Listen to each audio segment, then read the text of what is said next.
Hi, Jack. Thank you so much for coming on Thrival Nutrition Podcast today. How are you? Great. Thanks for having me on. I appreciate it.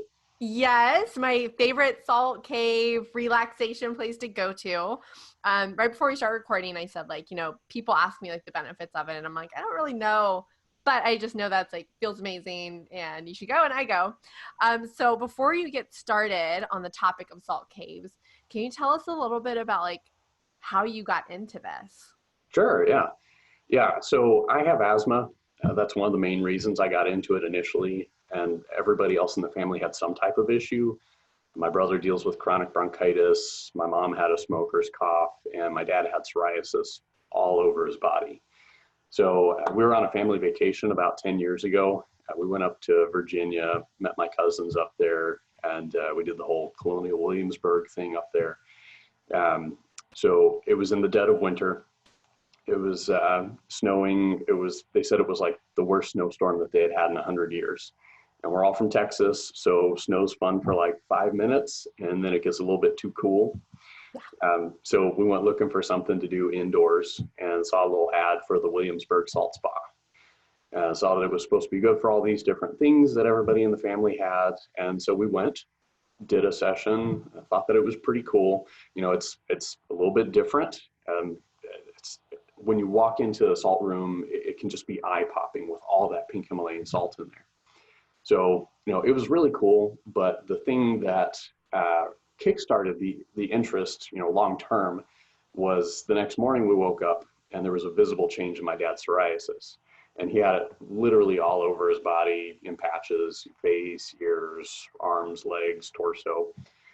So it was so profound that, it was eye-opening. We were like, whoa, something really happened here. So then we started looking more into it and figured out that it actually worked. It's a thing, and it all made sense. So that was 10 or 11 years ago now. That's awesome. So he got a pretty immediate effect benefit out of it. Yeah. And some people do.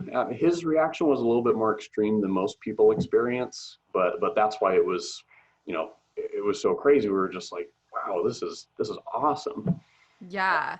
Yeah, that was one of the questions that I was going to ask later on is what should people really see or feel and immediately and stuff. But first we'll just kind of go through the health benefit, or actually the history of it. I'd love to know the history while we're, very industrialized and we make our own salt caves. Are there natural salt caves out there? Is that where this kind of came from? Yes. So salt caves might be a little bit misleading. Salt mines is where it all started. Back in the 1840s, 1850s, there was a Polish scientist who was looking at all these different types of miners. Coal miners were dying of black lung. Other ore miners were having different respiratory issues, but the salt miners were living into old age with relatively few health problems. So that's when they first figured out that something just a little bit different was happening in the salt mines. And then they started establishing these breathing clinics down in the salt mines. So, and salt's been used in medicine for thousands of years, but this was kind of the first foray into what we now call halo therapy, salt therapy. And it's evolved since then a little bit. They were physically taking people down into these active working salt mines back then. Now we have salt rooms above ground where everybody can get to it. I'm about to say, but is there salt mines still?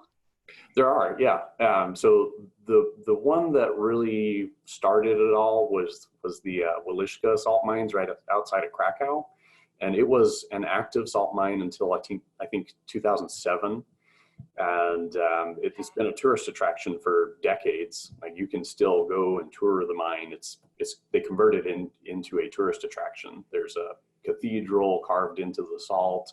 There are salt statues. It's really cool.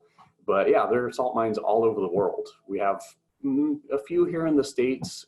They're not open to the public as far as I know, but they do exist. We get a fair portion of our salt through mining it, but some of it comes from evaporative harvesting from the ocean as well. Okay, that's awesome. Wow, that's really cool. Is it closed now? Because you said 2007. So they stopped mining it in 2007, but you can still go. It's a tourist attraction exclusively now. Okay, awesome. That's really cool. So going into now the health benefits of it. So obviously it was having people live longer and feel better. What are some other health benefits that you found? I actually have never tried to research it. I'm not sure if there's studies out there, but I'd be curious to hear about that. Yeah, so there are more and more studies coming out every year as it's becoming more popular here in the States. More English studies are being done. Okay. There have been quite a few that are, in Russian or Polish, the Cyrillic languages that you can get the abstract for in English, but it's a little bit difficult to get the full research paper in English. But yeah, I mean, there are studies happening and ongoing, but so the over in Eastern Europe where it all started, and just Europe in general, it's much more familiar. Not everybody's going to know about it, but still more than here in the States. And it's prescribed as treatment by doctors. It can be covered by insurance over there, but Wow. not here yet. Of course. Yeah, that's the environment that we live in right now. But the salt, it really focuses on a nice little subset of issues. It's not this magical mystery cure for everything. Yeah. Of course, it's primarily focused on respiratory issues. Some of the big ones are allergies. We see a lot of people come in with allergies. Here in Central Texas, we have allergies all year round because, we don't really have a winter here. Yes. It's always something every season. Yep. Yeah, allergies, asthma. Like I myself have asthma, and it's made a fantastic difference for me. Things like COPD, bronchitis, sinus infection, sinusitis, cystic fibrosis. It's a wide range of respiratory issues, as well as a few skin conditions. The primary ones being psoriasis, eczema, dermatitis, and acne. But there's also a relaxation aspect as well. For sure. Yes, and that relaxation is such an integral part to just overall health, mental and physical. So I've actually seen that becoming a bigger part of what we do here as well. Definitely. Well, that was one of the first times that I went there was for being an entrepreneur, super stressed out all the time. And I always tell people like I got nutrition down, exercise down, but when it comes to stress, it's definitely where I fail. And so that's why I looked into it at first and like, wow, this looks really relaxing. And just to break up your day from all the busy stuff, all the tasks and to-do list, and just to be able to like get in there and really meditate or prayer or whatever, anyone wants to do. Except one time I was in there and a guy snored and I'm like, it wasn't loud, but I'm like, it's so funny. But I think that's awesome. Is there a certain amount of time that people need to go to get the benefits, or is even once really good? So every person and every condition is different. So if you're just coming in for relaxation, then you can incorporate it into your relaxation regimen, if you will. Or it could just be like a one-off thing if you just need to decompress or something like that. But if you're trying to really get to some of the more like chronic issues or some of the respiratory and skin stuff, it varies quite a bit. So something like acute sinusitis, you might be able to get away with like 3 sessions over the course of a week, something like that. Or minor infections, just a general rule of thumb that we use is about 1 to 8 sessions is when most people are starting to see a difference with acute issues versus long-term chronic things. It's more in the area of like 5 to 15 sessions, but and here like none of this has been evaluated by the FDA or any of that. Right. But elsewhere, they do have kind of suggested treatment schedules and how many sessions, but about 2 to 3 sessions a week is a pretty happy middle point for most people. Awesome. And then tell us about like kind of what's going on like during a salt session. So I know that there's like salt all over the place. So on the floor, on the walls, things like that. And then you're also releasing it into the air. So like do benefits come from both? Like what's going on to help your body? Right. So in the salt session, every salt room is a little bit different. We here at the Austin Salt Cave have 11 tons of pink Himalayan salt in the room. There's salt on the floor, salt up the walls, and that salt is primarily aesthetic.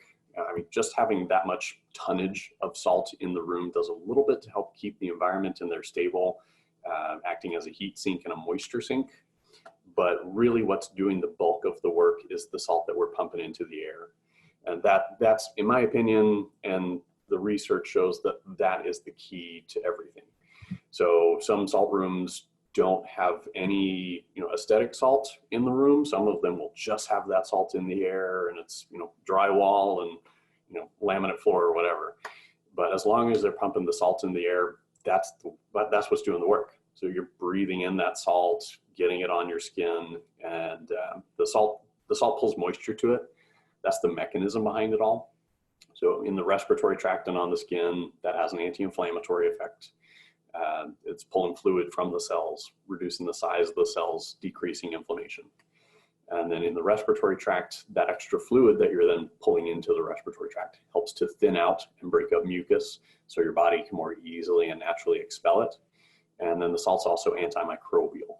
So that's what's actually happening, and everything surrounding that can vary a little bit.